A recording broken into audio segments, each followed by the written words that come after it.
I'm going to be doing my top 5 fights of the year.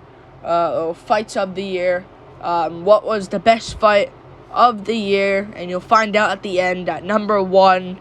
And I'll have some honorable mentions at the end as well, because I have them right here. It's all right here. All honorable mentions at the end. But we're going to start with the list. In my opinion, this is my list. This is what I think this is. These top 5 fights are fight of the year, in my opinion. But I think the number 1 should be, in my opinion, fight of the year in 2022. Starting with number 5.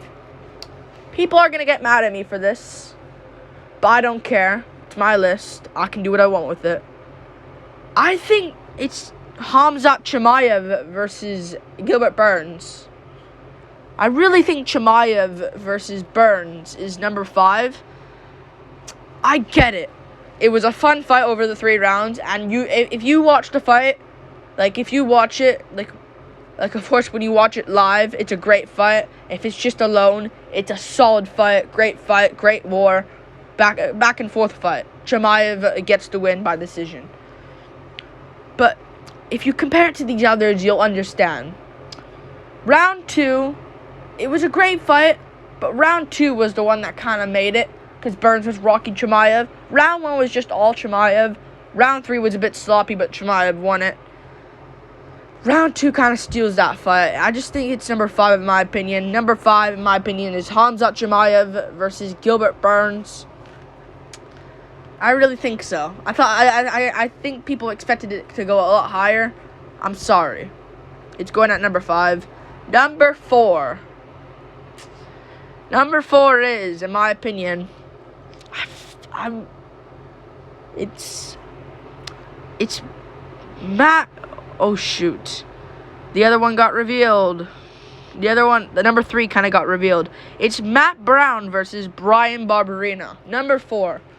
This was chaos. This was legitimately chaos. Better than Khamzat Burns, I think. Back and forth war in Columbus, Ohio, in Matt Brown's hometown. This was a back and forth war. Actually, a back and forth war. Bryan Barberena got the win. It was sloppy at moments, but also that's kind of how it's supposed to be sometimes. You can't have a perfect skilled fight while it's good. I mean, you can't really have a skilled fight while it's a war back and forth. You can. It probably is. It's probably not impossible, but it's unlikely. And this was a scrap back and forth. Bryan Barberena, Matt Brown. I think this is an underrated one as well. I think people really look. People really look at the fights that was at the end of the year or the title fights, but this was at the beginning of the year in March, I do believe, and this was a great fight. Barberena versus Brown. I think this one is kind of flying under the radar, and I think this is a great fight. Back and forth war. Both got hurt. Barberena pulled out the win. Great stuff there. That was a great fight. My eye is pissing me off. But we go on to number 3. In my opinion. We go on to number 3. Okay. Matt Schnell versus Sumu Dwerji. Or Sumu Darji. People like to call him. UFC likes to call him. Matt Schnell versus Sumu Dwerji. This was a war. This deserves to be number 3. This was an actual war. And I think this was, it was back and forth. I kind of like when fights go to a decision in a war. That's what I kind of like. Gaethje Chandler is underrated for going all the way. But this was a finish. Triangle choke submission win for Matt Schnell. I just think this was a great fight. Matt Schnell got rocked. This probably is comeback of the year as well. But this overall, as a fight, I was out of my seat. This was a war. Back and forth. And, yeah. It was a back and forth war. It was in a crowded arena as well. See the difference when a crowded arena is here? Not the Apex. If this was in the Apex, it'd still be good. But not as good, man. The UFC really should notice that.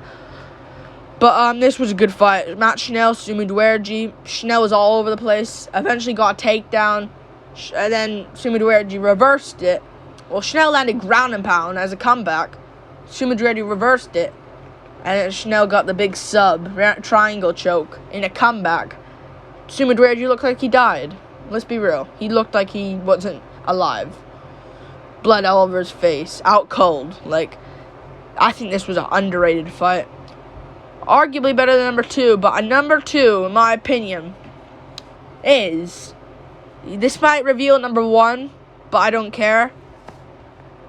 David Onama versus Nate Landwehr. David Onama versus Nate Landwehr.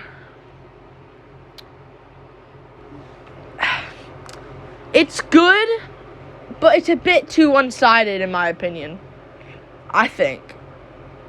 Onama early on caught Landwehr and nearly knocked him out. But after that, Onama was gassed. It was a bit sloppy. You know, I know sloppy fights are sometimes good fights and it makes up for good fights, but it was back and forth, and Landwehr, it was back and forth. But listen, Landwehr wasn't doing much. And he was taunting here and there. But it was a great fight. I think it's number 2. Nate Landwehr versus David Onama. I know people are going to be pissed about that. I know some guy in my Q&A comments thing said, is Landwehr Onama top 5? I do believe it. It is top 5. Number 2 on my list. I'm going to answer that at the end of the week. Tomorrow probably. Or probably the day after tomorrow. But I like this fight. David Onama. David Onama versus Nate Landwehr versus David Onama. Number 2 in my opinion. We go on to number 1, and I think this is quite obvious. I think this was a back and forth war. Actually back and forth. Like, this was that way, this way, that way, this way. And that is Yuri Prohaska versus Glover Teixeira. 1. That was a great fight. I know you can see it from here, but it's Yuri Prohaska, Glover Teixeira. This was a great fight. I think this was a great fight. Back and forth. Like, usually in fights, you'll see, like, one guy does good for a minute, other guy comes back. You know, this was good, but this was, like, Yuri. Having Yuri's turn. Glover. Yuri. Glover. Yuri. Back and forth, you know? Glover was winning, but then Yuri pulled it out at the end, got the rear naked. You know, rear naked choke at the end for Yuri Prohaska. And I would have loved to see this rematch eventually. We were supposed to see it back at UFC 282, but I want to see this fight happen again. I really do. And see another war of this. And this was fight of the year in my opinion. They should both get it. I think they both should get fight of the year. Yeah, I think this was fight of the year. I think they're gonna give it as well.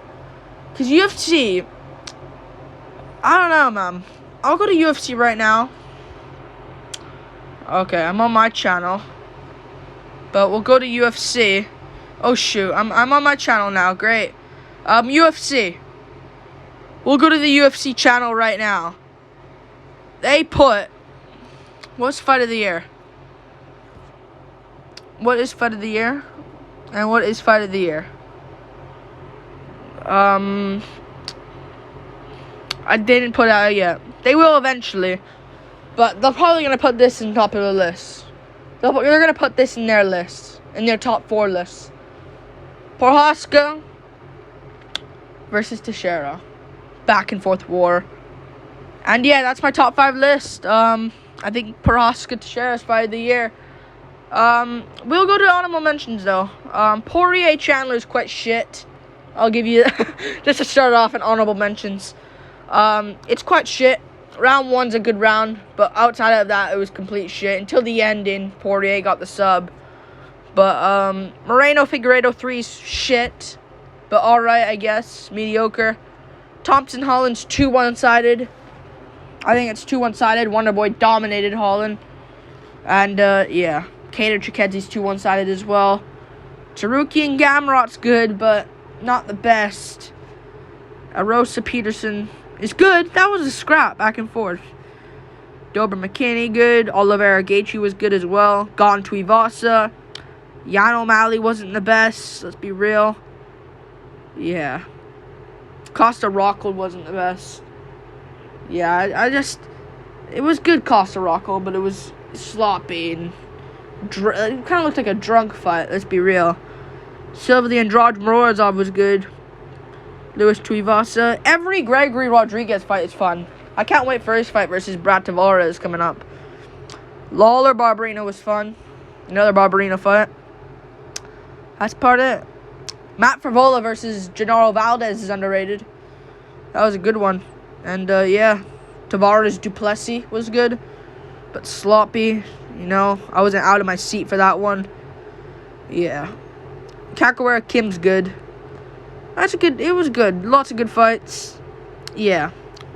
Every Sungwoo Choi fight is kind of good as well. Against Kalibao was a good one. And Mike Trezano versus Sungwoo Choi. I'm trying to get everyone in here.